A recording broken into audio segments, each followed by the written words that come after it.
महाराष्ट्र विधान भवनात विश्वविजेत्या क्रिकेटपटूंचा महाराष्ट्र सरकारकडून शाही सन्मान। रोहित शर्मा, सूर्यकुमार यादव, यशस्वी जयस्वाल, शिवम दुबे यांना 1 कोटींचं बक्षीस। मुख्यमंत्र्यांकडूनही वर्षा बंगल्यावर क्रिकेटपटूंचा सत्कार।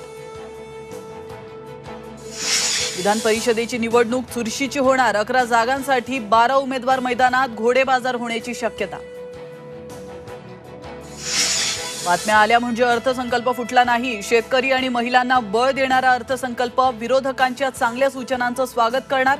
अर्थसंकल्पांवरील चर्चेला अजित पवारांचं उत्तर। संभाजीनगरात भाजपचे माजी नगरसेवक, पदाधिकारी शिवसेना ठाकरे गटामध्ये प्रवेश करणार। उद्धव ठाकरेंच्या उपस्थितीत रविवारी पक्षप्रवेश।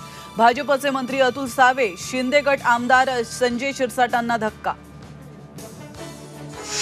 नाशिकमध्ये नाफेड घोटाळा प्रकरणी मोठी कारवाई। कांदा व्यापार प्रमुख सुनील कुमार यांच्यासह पिंपळगावचे मुख्य लेखापाल हिमांशू यांचीही नाशिकमधून बदली।